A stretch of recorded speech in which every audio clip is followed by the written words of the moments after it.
Yeah. Well, we emailed them, and then we eventually flew down to Dallas to meet with Geddy, Alex, and Neil backstage at a show.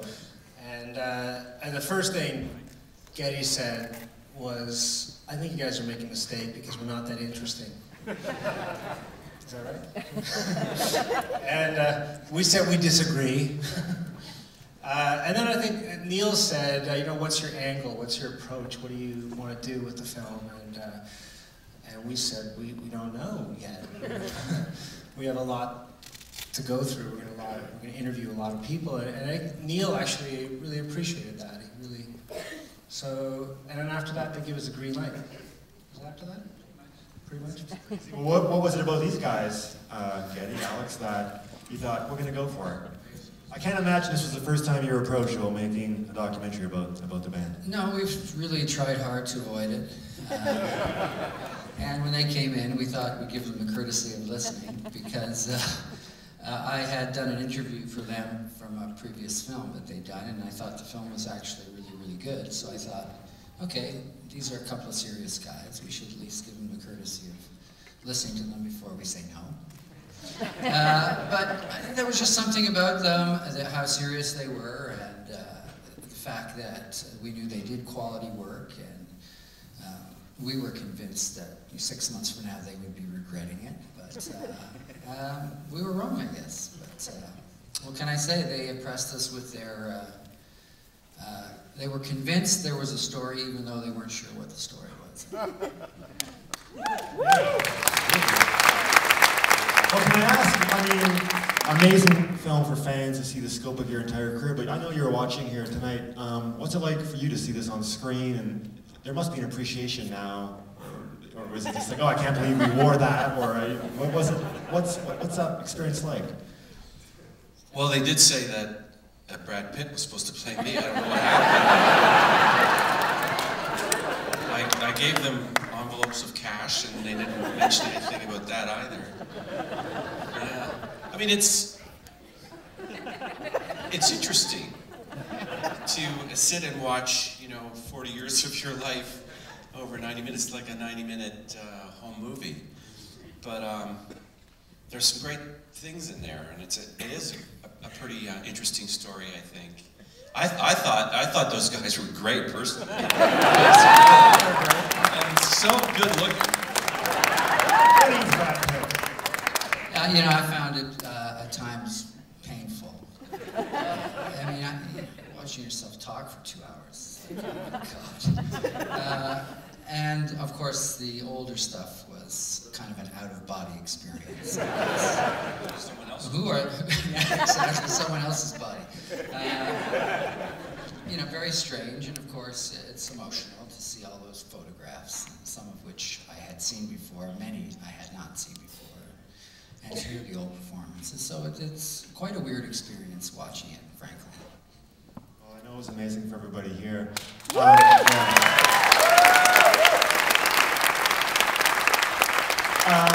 Sam, you've been present in the films you've made to date. Was there any thought going to this that would be your approach here, or was it like, no, I don't want to be in this one? Tell us a little bit about that. No, because we had Brad Pitt lined up. No, we didn't need it. I guess is the short answer. I think that as we developed the film, what we learned is that these guys are open, honest, and intelligent people, and I don't think we needed a narrator or...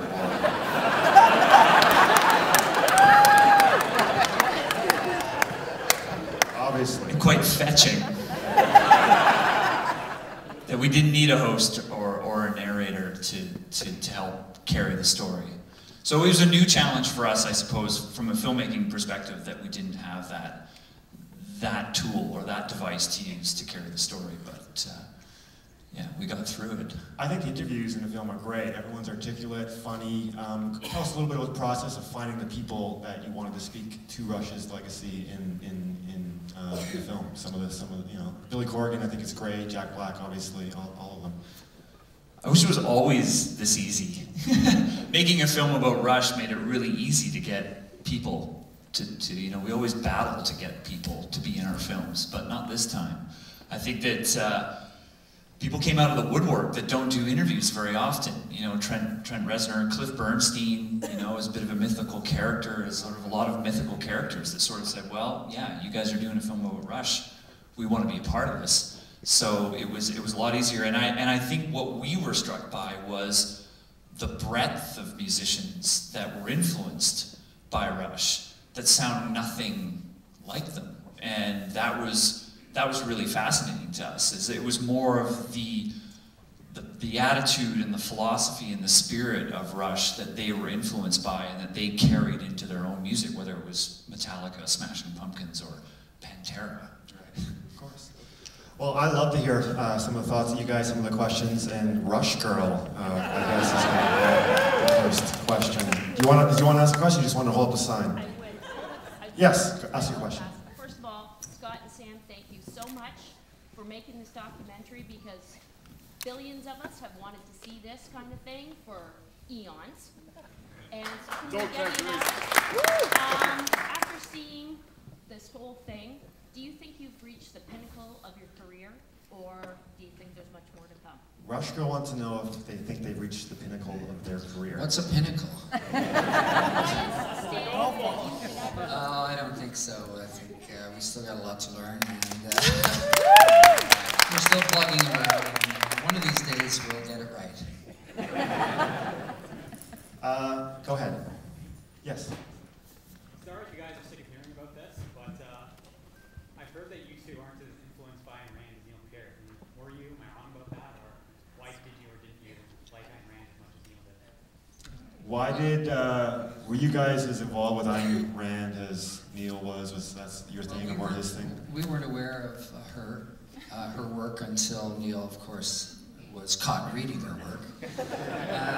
And we started reading, and some of her work was actually quite important to me personally. The Fountainhead and Anthem were two pieces that I really appreciated in terms of what she had to say about her kind of artistic manifesto.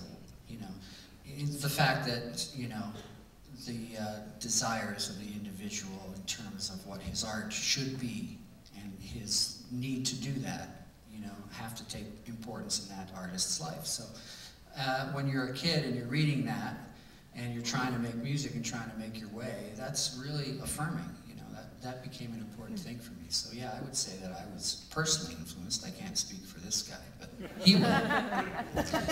I was probably less so, but I didn't actually start, I couldn't actually read until I was 25. Because my parents were right about the school thing. I should have stayed. But I think there's certainly an influence, but that was really at an early period in the band's career.